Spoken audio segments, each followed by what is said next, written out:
വേഗം വരുന്നവനായ യേശുക്രിസ്തുവിന്റെ നാമത്തിൽ ദൈനംദിന അപ്പം എന്ന അനുദിന വചനചിന്തയിലേക്ക് ഏവർക്കും സ്വാഗതം.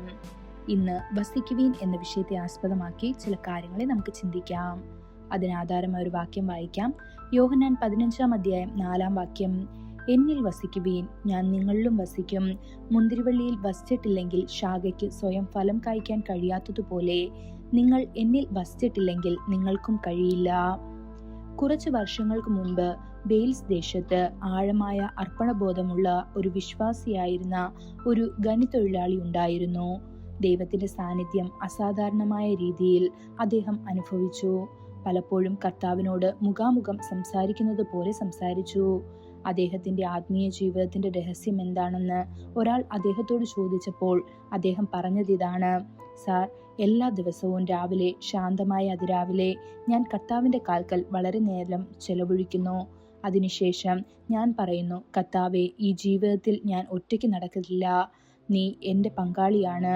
ഈ ദിവസം നമ്മൾ ഒരുമിച്ച് കടന്നുപോകും.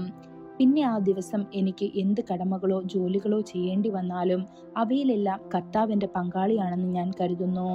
കർത്താവും ഞാനും പങ്കാളികളായതിനാൽ അവയെ എൻ്റെ കടമകളായി ഞാൻ കരുതുന്നില്ല.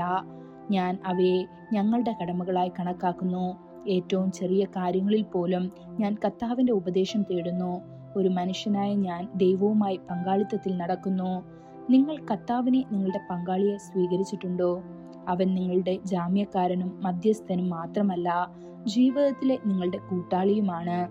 അവൻ സർവശക്തനായ ദൈവമാണെങ്കിലും നിങ്ങളുടെ ജീവിതത്തിന്റെ എല്ലാ വിശദാംശങ്ങളിലും അവൻ ആഴത്തിൽ ശ്രദ്ധാലുവാണ്. നിങ്ങൾക്ക് കർത്താവിനോടൊപ്പം കൈകോർത്ത് നടക്കാൻ കഴിയും. ഹാനോക്ക് ദൈവത്തോടൊപ്പം നടന്നു. കർത്താവ് സൗമ്യനായ ഒരു കൂട്ടുകാരനും വിശുദ്ധനായ ഒരു കൂട്ടുകാരനും മറ്റുള്ളവരുടെ ശ്രദ്ധയിൽപ്പെടാതെ നമ്മോടൊപ്പം നിശബ്ദമായി വസിക്കുന്ന ഒരു കൂട്ടുകാരനുമാണ്. ഞാൻ നിങ്ങളെ ഉപദേശിക്കുകയും നിങ്ങൾ പോകേണ്ട വഴിയിൽ ഞാൻ നിങ്ങളെ പഠിപ്പിക്കുകയും ചെയ്യും. എന്നെ കണ്ണുകൊണ്ട് ഞാൻ നിങ്ങളെ നയിക്കും.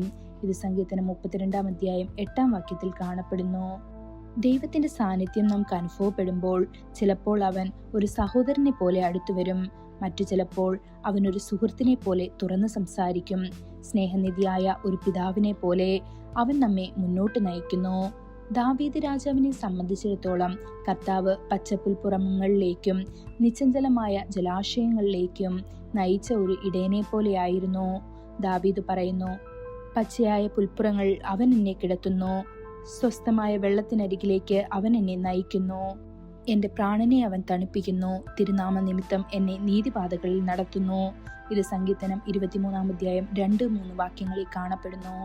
ദൈവമക്കളെ, കർത്താവ് നിങ്ങളെ എപ്പോഴും നയിക്കേണ്ടതിന് അവന്റെ സാന്നിധ്യത്തിൽ ഉറച്ചു നിൽക്കുവീൻ. ഓരോ നിമിഷവും നിങ്ങൾ അവനോടൊപ്പം ഉണ്ടെന്നും അവൻ നിങ്ങളോടൊപ്പമുണ്ടെന്നും ഒരിക്കലും മറക്കരുത്. ഈ വചനങ്ങളാൽ ദൈവം നമ്മെ ഓരോരുത്തരെയും അനുഗ്രഹിക്കുമാറാകട്ടെ. കൂടുതൽ ധ്യാനത്തിനുള്ള വാക്യം എബ്രായർ 2-14 മക്കൾ മാംസരക്തങ്ങളോട് കൂടിയവരായതിനാൽ അവനും അതിൽ പങ്കുള്ളവനായി. ഇന്നത്തെ ബൈബിൾ വായന രാവിലെ 2 ശമൂവേൽ 6-7-8 വൈകുന്നേരം ലൂക്കോസ് 15 1-10 വരെയുള്ള വാക്യങ്ങൾ. ആമേൻ.